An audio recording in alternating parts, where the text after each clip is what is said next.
We were on the mission. When I found out our company commander was killed, it was the first one I worked with. It hit me hard emotionally. It got morally harder to work after that. It knocked me down a bit, took something from me. This happened on May 20, 2024. I have close friends in the battalion. I used to serve in the tank battalion. And that day when I heard UA 300 on the walkie-talkie, I knew what that meant. Guys don't take armor in the tank after missions. I took the radio, tried to reach them, and finally made a connection. We applied the tourniquet, then removed it, bandaged the guys, and evacuated my comrades. The same day, my friend Yaver died. This shocked me even more. He was evacuating a tank, and in the very moment there was a direct 152mm artillery hit. It was our battalion's first loss since its formation. It was during our autumn rotation in Makiivka and Nevsky. I was on ATV evac duty when we were informed that my comrade was wounded. I went for him and picked up 4 wounded. Another medevac transported a critical case, and I was sad that Shusteri was lost. When he had been carried, enemy drones started attacking. They tried to find a cover. After that, the attack stopped. He wasn't found. If we hear of wounded in any unit, we try to gather as much info as possible. We communicate with company-level evacuation.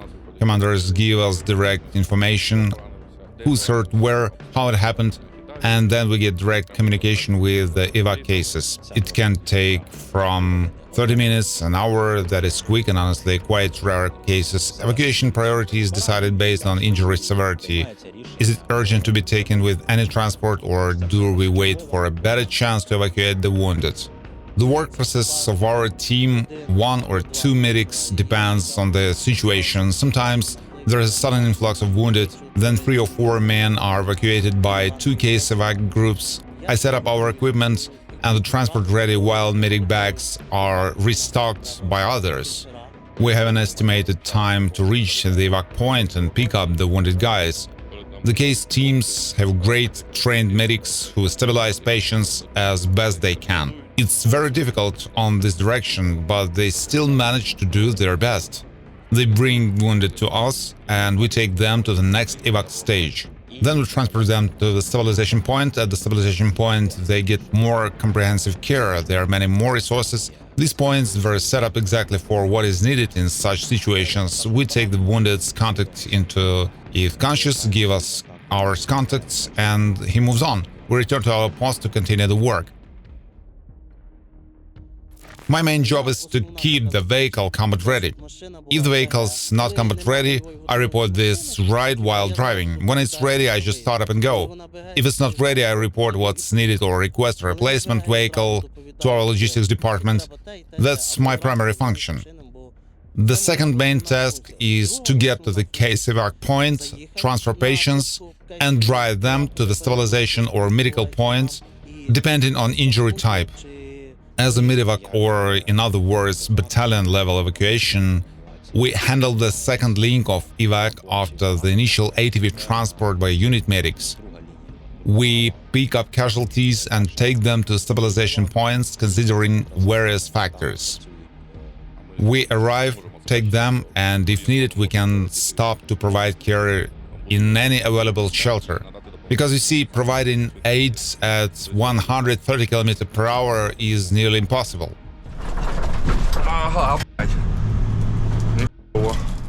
Except the first link evac, our case evacs come in the very moment in time, a very quick transfer of patients and go. Due to the modern robotic war's nature, I'm basically a taxi driver for the wounded.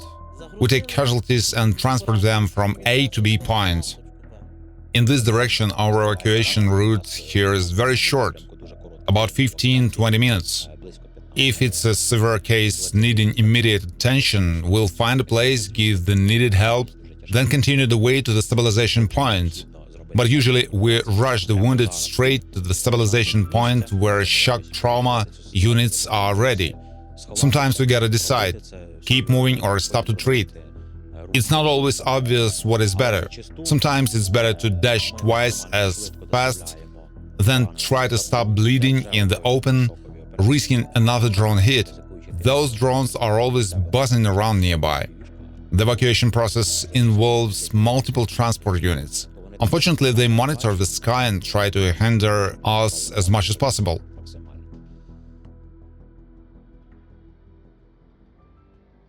Over the past month, we've mostly seen gunshot and shrapnel wounds. Most injuries are from shrapnel, but lately there's been an increase in bullet wounds after direct firefights.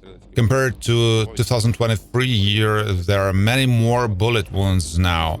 In the Seversk direction, most wounds were from artillery over FPV drones, grenade shrapnel. Now we are seeing more small arms battles. People engaged in firefights resulting in more bullet wounds. FPV drones have changed evacuation procedures. You no longer have extra time to wait for company-level case evac support.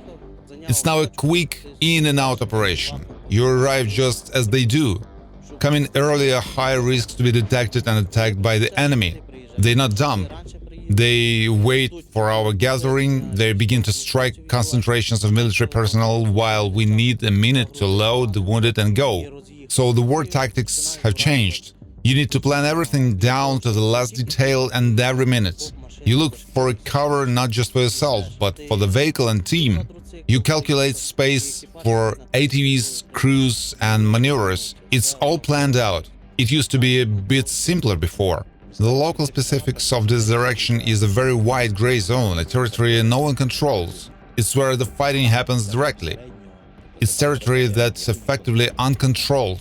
But in the same time, it's a zone of big concentration of FPV drones and other unmanned strike systems. This affects how close we can bring personnel, ammo and supplies. It increases the distance troops must cover on foot. So getting into position can take more than a day. And then they cover half the distance back when they are wounded or evacuate others. Case evac handles the other half of the distance. They come as close as possible to the front. In this, they are fast and agile. But for the enemy, it's very bad news. Everyone knows wounded soldiers can return to the front after recovering. So targeting case evac and support could increase permanent casualties. This would reduce the army's overall strength.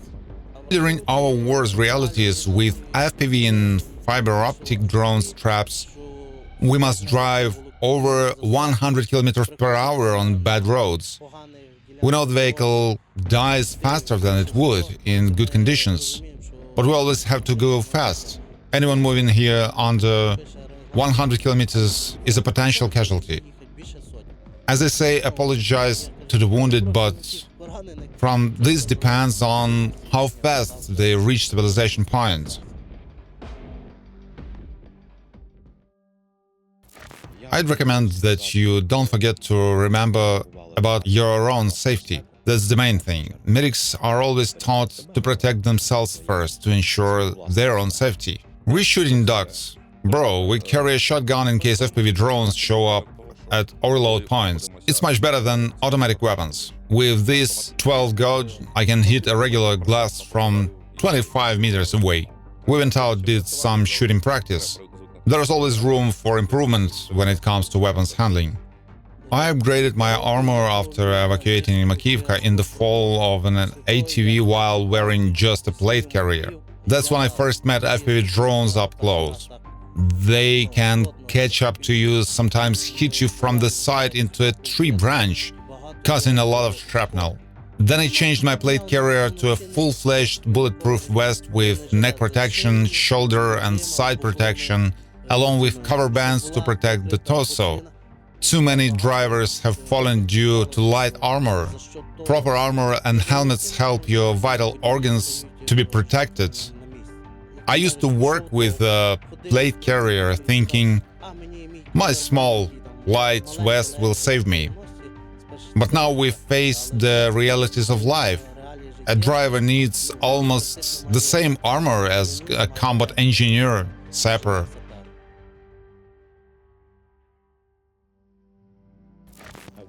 All my decisions, professional or personal, bring experience, good or bad. You can learn from this experience. Without mistakes, you can't learn anything. You won't know where you might stumble. So there's always some experience gained. If you process it right and draw conclusions, it's beneficial. This applies not just to me, but to everyone in general. Well, the hardest part in this is probably letting people into your heart when it's all over. The death of people you interact with will overtake you sooner or later. At work, you just do what's programmed in your head. You focus on work, not thinking about other factors. Anton and I, we just do our job. If we talk about Lunichka, he just does his thing and takes off. That's all he needs. He knows his job, everyone does their part. I try to joke around to lighten the mood. Some say I demoralize the team, but they're used to my stress coping. They trust I'll do the task, even if I joke about not making it. That's how I deal with the stress ahead. I focus more on the work at hand. It's hard to explain, but when I have more static work, let's say I have side tasks to do, help others, I get distracted preparing for potential assignments. I need to prepare in advance, so I'm not scrambling at the last minute to figure out what to do or how to do it. So I pick some routine work just to distract myself from all that. We play board games and read books. When we're at home, we chat with friends, but honestly, that's dwindled. Most friends have families and stuff, but it's not like before, unfortunately. No regrets though, none at all. I've had my share of losses.